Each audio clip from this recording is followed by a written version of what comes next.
computer. Hello, everyone. Today we are very happy to present our research paper recently published at Production and Operations Management. And this paper's title is Let Them Stay or Let Them Go, Online Retailer Pricing Strategy for Managing Stockouts. I am Nuna Zhang. I am an assistant professor of business analytics at the University of Washington, Tacoma. And today I'm very happy to have one of my co-authors, Jim Dearden, a professor of economics and the College of Business at Lehigh University. Unfortunately, Oliver is not here with us, but his spirit is here. So Jim, tell us about why this research is important. When Luna and Oliver first talked to me about this idea about pricing to retain customers following stockouts, immediately my mind went to an experience that I have at my favorite big box retailer, that it's frequently out of stock of products that I'm looking for, but I keep on going back, right? The reason why I keep going back is that they price low enough to retain me as a customer, even though I'm frustrated by the experience of products being out of stock. Now, this is, of course, is my anecdote about a big box retailer and a brick and mortar experience, but online retailers can have an especially challenging problem with stockouts.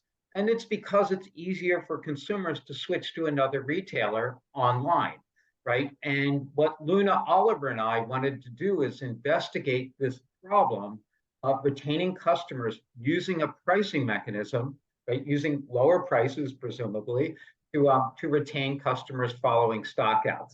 So Luna, let's hear about the main model then. Sure. So as Jim mentioned, our research really wants to tackle what is the pricing strategy of the online retailers to managing the stockouts. So we would like to ask three questions. The first is, should the online retailers set prices and always retain consumers following stockouts?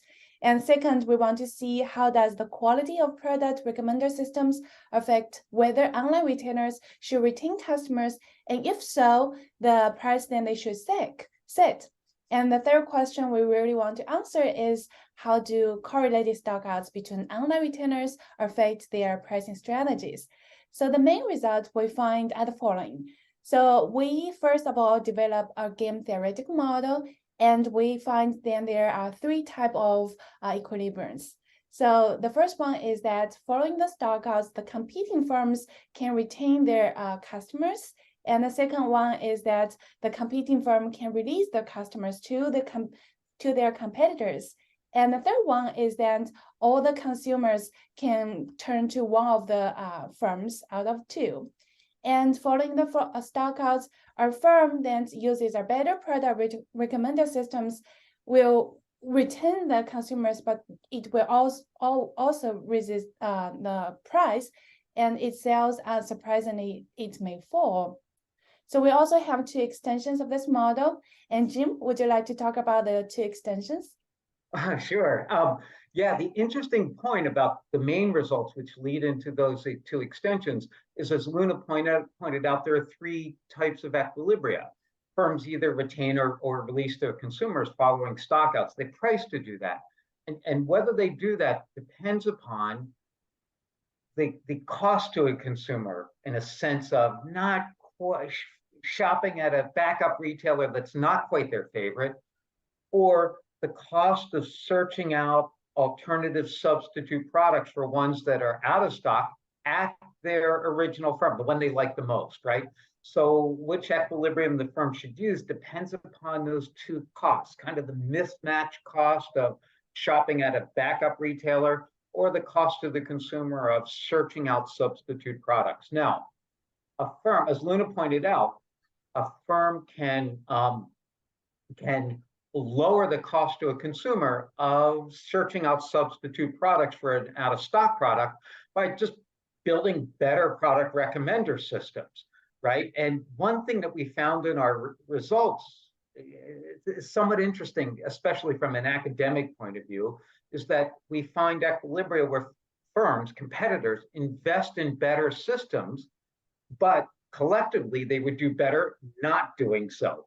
So they bear this cost of investing in the better system, but that investment cost is outweighed by the increase in demand or the higher prices that they can set by having a better system collectively, but they end up doing it.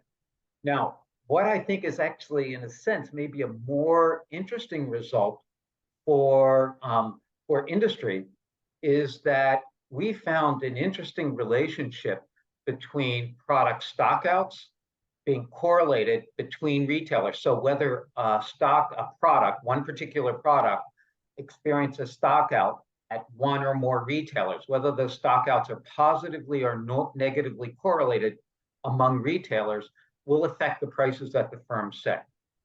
And the way we think about this is that a customer comes to a retailer, the first retailer, their favorite one, for shopping experience. And part of that shopping experience is what happens when a product's out of stock. A consumer could then go to a backup retailer. They're not his favorite one, right? Their backup one.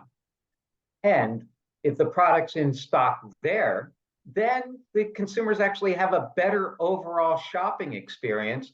And the original retailer, the favorite one, could actually raise prices as a result. So firms can be better off, increase prices, if products stockouts are negatively correlated between firms. Flip it. If product stockouts are positively correlated, so if it's out of stock at one retailer, it's going to be out of stock at a backup one, then the shopping experience isn't very good, and firms will end up setting lower prices. So this leads to our managerial expectation, our managerial recommendations, which Luna's going to talk about. Thanks, Jim. So Jim has talked about, what it means to the academics. I'm going to talk about what it means to practitioners. So first of all, we find that, managing stockout is a very important task for all the retailers. And one of those recovery instruments is actually setting a right price, right? As Jim has talked about, you can set a price to retain the customers. However, if the customer has a very high search cost within your store, you better just let them go to the other competitors. So the managers and the online retailers, they can actually manipulate the customer's cost of searching for the unfamiliar substitute products.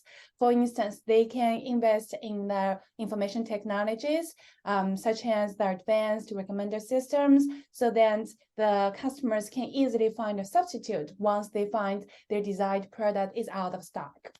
And also, the managers should understand that sometimes less is more. So the firm is sometimes actually better off when it commands higher prices, because at this point of time, the consumers have a very low cost. So they can have the luxury to set a higher price to retain the customers, even when a desired product is out of stock. And sometimes the firms can also want to find a way to coordinate in their inventory planning, such as using collaborative inventory planning, because as Jim mentioned, that a positive inventory correlation can actually harm both firms' profit. So that's all for our research. I hope you enjoy our research. For more information, you can always go to the Production and Operations Management Society and find our article there. Thank you. Thank you.